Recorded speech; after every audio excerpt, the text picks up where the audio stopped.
The koalas are on Chapter 4 of Midnight on the Moon.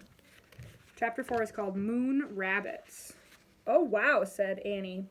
She took a step forward, but Jack stood frozen. He wanted to get a good look at everything first. He stared at the ground. He was standing in a layer of gray dust, as fine as powder. Footprints were everywhere. Jack wondered who had made them. He reached into his pack for the moon book. To his surprise, it was light as a feather. He found a picture of footprints on the moon. He read, "The moon has no rain or wind to blow the dust around, so footprints will never wear away naturally, not even in a billion years." "Oh man," said Jack. The moon was the stillest place he had ever been. It was as still as a picture, and its stillness would never, ever end. Jack stared at the ink-black sky. A lovely blue and white ball glowed far away. Earth. For the first time, it really hit Jack. They were in outer space. "Look!" Annie cried, laughing. She bounded past Jack, almost flying through the air. She landed on her feet, and then she jumped again. "I'm a moon rabbit," she called. Jack laughed. How does she do that? He wondered. He turned a page and read, "A person weighs less on the moon because of the moon's low gravity and lack of air. If you weigh 60 pounds on Earth, you would only weigh 10 pounds on the moon."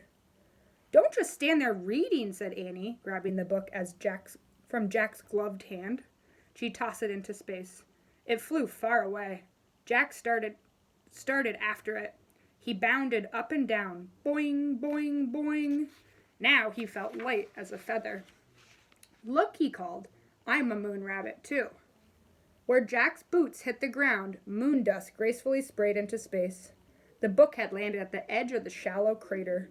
When Jack reached it, he tried to stop, but his feet slipped. There's Jack and Annie. He fell right over and lay on his side. He tried to stand, but he was off balance. He tried again, but the dust was too deep, and his spacesuit was too clumsy.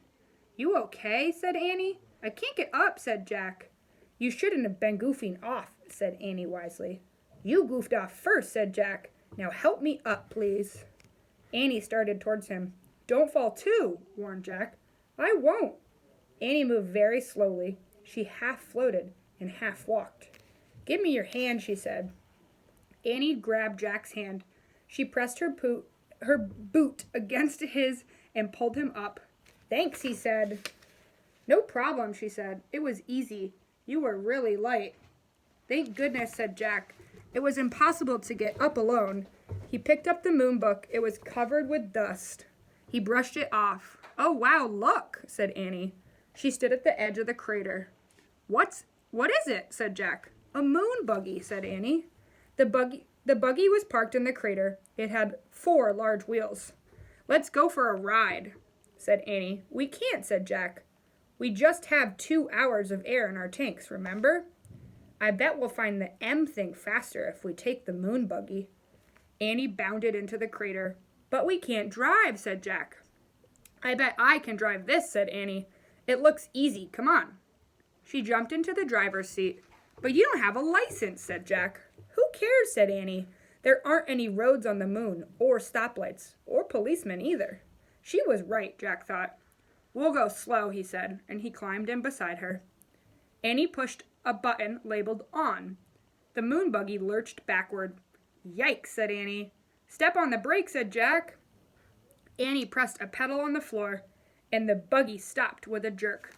"Woo," she said. "It must be in reverse," said Jack. "Let me study this." But before he could study again, Annie pushed another button. The buggy tilted back. Its front wheels started to rise out of the air. "Let me out of here," said Jack. Annie pushed more buttons. The buggy's front wheels landed on the ground, and the buggy leapt forward. "Slower," said Jack. "I can't," said Annie. "I don't know how." Annie steered the buggy over the tracks. On the ground, the wide wheels kept it from sinking into the deep dust. "Careful," said Jack. The buggy zoomed out of the crater. Gray clouds of dust rose behind them as they took off across the moon.